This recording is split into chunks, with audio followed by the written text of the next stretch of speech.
Hello all, Darren here. Thank you for joining me. Lovely to have you. If you'd like to see more unexplained and strange disappearances, subscribe and stay tuned for daily uploads. Today, we'll be exploring 10 mysterious disappearances in national parks. Now then, on to the video.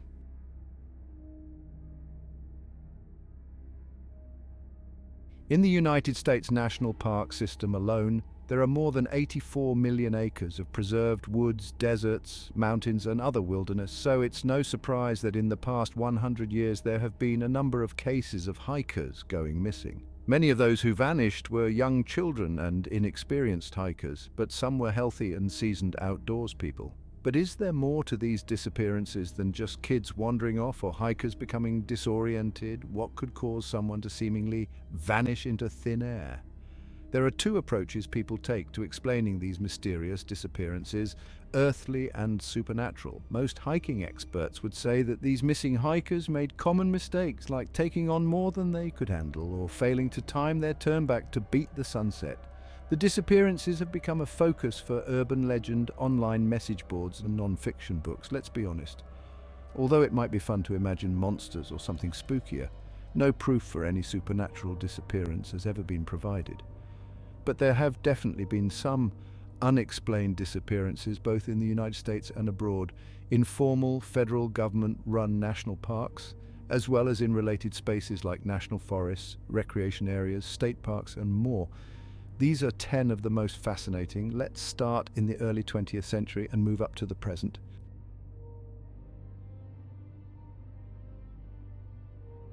Number 10. Bessie and Glen Hyde, 1928.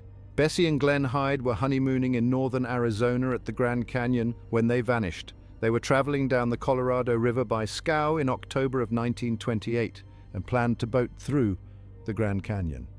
Bessie would have been the first woman ever to do so successfully. Glen had run tough rivers before, but Bessie was a boating newbie. The couple ran across other boaters a few weeks before their disappearance who said they got the feeling that Bessie wanted to turn back, but Glen was pushing her on. If they completed the trip successfully, they could go on a paid lecture tour. So this trip was more than just fun. There was money at stake. Cut to several months later. The Hyde's boat was discovered that winter, seemingly undisturbed. It was upright and full of supplies, but the couple was gone. There are many theories about what happened to the Hydes. Did they disembark and try a too difficult side hike? Did they have an argument that turned violent, or were they abducted? There are conflicting reports about what happened to the Hydes, and more than one Bessie Hyde sighting in the years that followed.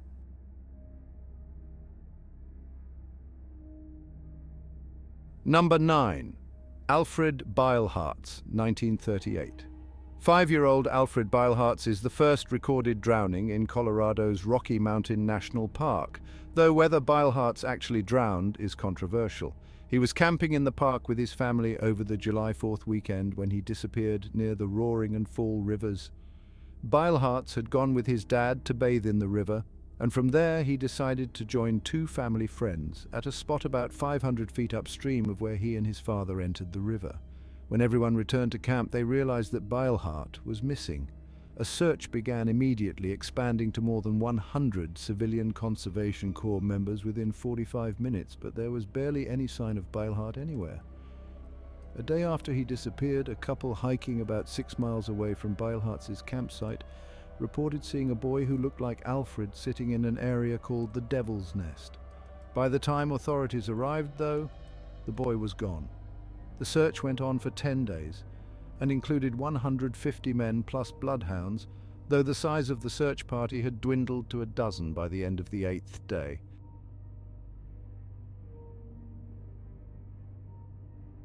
Number 8. Katherine Vanal, 1946.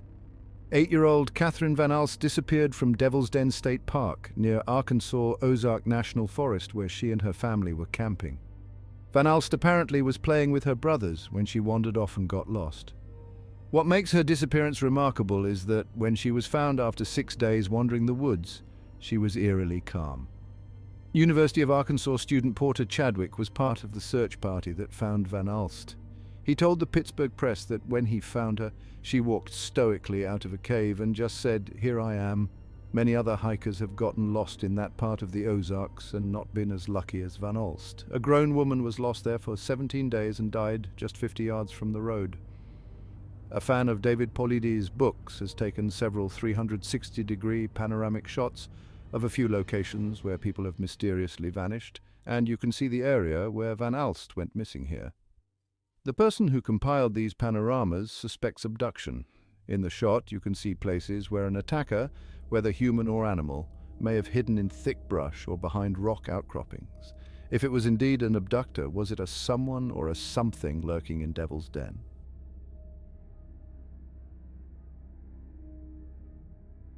Number 7. Paula Welden, 1946. There's an area in Green Mountain National Forest, near Glastonbury Mountain and Vermont's Long Trail, that believers in the paranormal call Bennington Triangle. The area got this name because of a handful of mysterious disappearances which occurred between 1945 and 1950. Paranormal author Joseph A. Citro coined the term because of the supposedly supernatural circumstances surrounding these vanishings. Paula Welden was the second person to go missing in that area of Green Mountain National Forest during this period. 18-year-old Welden was a college student who set out on the Long Trail in December 1946. She was dressed for walking and not a long hike, wearing jeans, a coat and sneakers. Her attire implied that she planned to return before dark, when temperatures were supposed to dip below freezing. Welden told her roommate that she was taking a long walk and she never returned. Several people spotted her as she hitchhiked her way to the trail and walked to the trailhead. When Welden didn't come back by dark, her roommate let the school know, and the search began.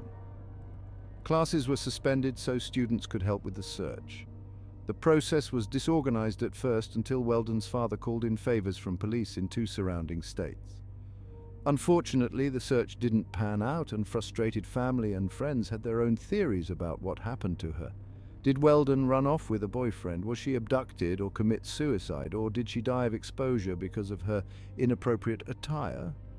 No one has discovered her body, so her disappearance remains a mystery. There's a rumor that this area of the Long Trail is home to a creature called the Bennington Monster. Could this Sasquatch-like animal have something to do with the disappearance? Regardless of whether people think these disappearances are natural or supernatural in nature, the cases do have a few things in common. The missing tended to be alone when they disappeared or separated from their group by at least 50 yards.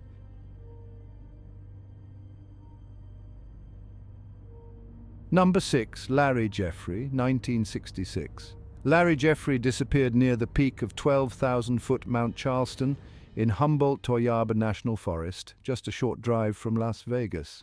The search began immediately after the boy wandered away from his brothers, and within days the National Guard and a team of bloodhounds had joined the search. When Jeffrey disappeared, he was wearing light clothing, and authorities were doubtful that he could survive the cold temperatures at night. Searchers found and lost the trail a few times, and they discovered evidence that the boy had been eating insects and foraged berries along the way. Overall, around 1,000 people searched for 16 days but never found him.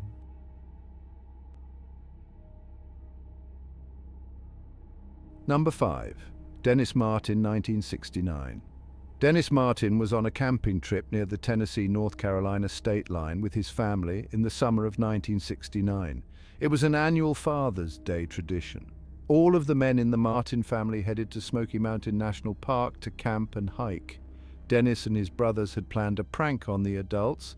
They were each going to jump out on different sides of the campsite to scare them. It's a pretty typical prank that should have ended with some startled shouts and then a lot of laughter. The laughter ended quickly, though, when they realized that Dennis was missing. Family, park rangers, and other hikers spread out to search for Dennis almost immediately, but he was nowhere to be found. That evening there was heavy rainfall, which is bad news when you're trying to track a missing little boy. The search for Martin became the largest in National Park Service history. One of the people searching was Park Ranger Dwight McCarter, who had successfully tracked down hundreds of missing persons, including young children. McCarter was a seasoned tracker, and he was struck by the complete lack of any sort of tracks. Dennis seemed to have disappeared completely, leaving no trace at all. His disappearance is still a mystery. One possible lead that searchers didn't follow was a report from another family the evening that the boy went missing. The Key family allegedly heard a scream and then saw a bare man with something slung over its shoulder that looked like it could be a small child. We'll never know whether this was related to Martin's disappearance.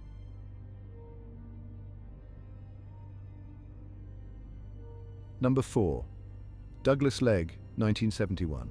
Douglas Legge and some of his family were heading out for a hike in the Adirondack Forest Preserve's Santanoni Preserve when his uncle spotted poison ivy and told Legge to put on long pants to protect himself. The family's cabin was a short, straight shot from where they were, but Legge never returned. Unlike a lot of the kids who have gone missing in national parks, Legge was very familiar with these woods. His family owned the cabin where they were staying and described Legge as a mini woodsman because they all hiked there together so often. Legge's disappearance sparked one of the southern Adirondacks' largest search and rescue missions, with more than 600 people searching the woods. But like David Gonzalez, Legge left no trail. Unlike in the Gonzalez case, though, rescuers used dogs in their search. Some accounts describe dogs following Legge's scent over a 30-mile trail through difficult terrain. How could a young child have traveled alone for such a distance? Some searchers reported seeing bear-like tracks near the site. While black bears do drag their prey to cover, dragging someone 30 miles over difficult terrain seems unusual. The family became desperate and began suspecting each other and even their friends of abducting Legge. But the police were certain that the mini woodsman had simply gotten lost. He was never found.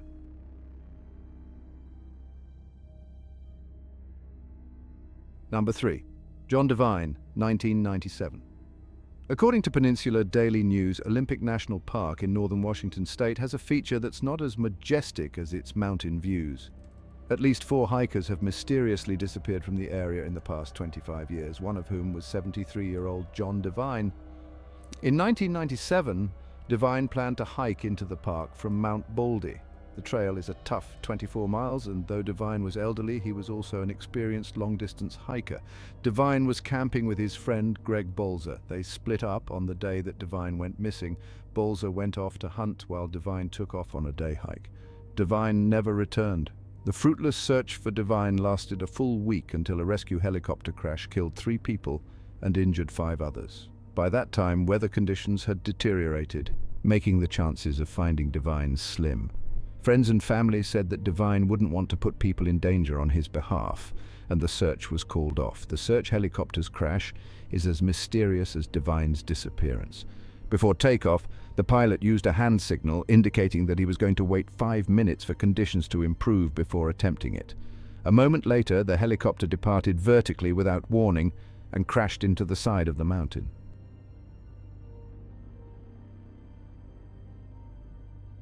Number 2. David Gonzalez, 2004. At 8 a.m. on a July day in 2004, David Gonzalez asked his mother if he could have the car keys. There was a box of cookies in the car and he wanted a treat. The car was only 50 yards away, and his mother watched him as he walked to the parking lot near their Big Bear Lake campsite in Southern California's San Bernardino National Forest. She turned her back for a second, and when she looked around again, Gonzalez was gone. His mother reported that she heard no sound at all when her back was turned, though she did see a beige truck speeding out of the campground around the time that her son went missing. Since there were no signs of abduction, authorities did not pursue that lead. The cookies that Gonzalez went to get were still in his family's locked van, so he never made it to the car. Rescue teams in San Bernardino County scoured the woods for Gonzalez. They found no signs of struggle or of the boy. The search went on for 9 days, but rescuers never found him alive. Almost a year later, hikers stumbled upon the boy's remains about a mile from his family's campsite. Authorities chalked this up to a mountain lion attack. But how could a mountain lion have silently dragged a 9-year-old boy a mile without leaving any blood or signs of struggle?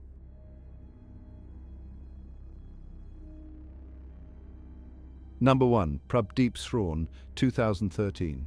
Prabdeep Singh was a 25-year-old Canadian Army reservist who disappeared from Australia's Kosciuszko National Park, located in the southeastern state of New South Wales.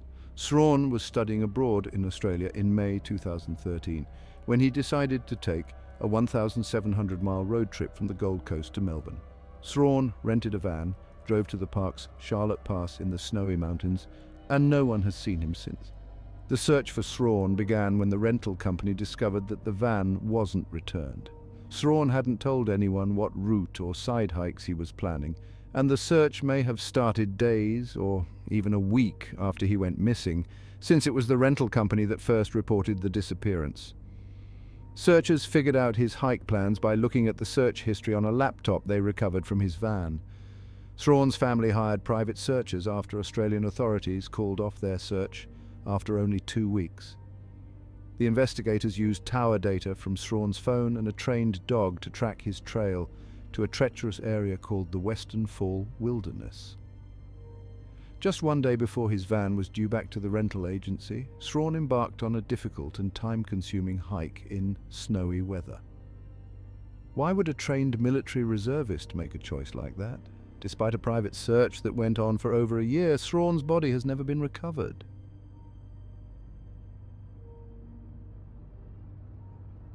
So what do you think?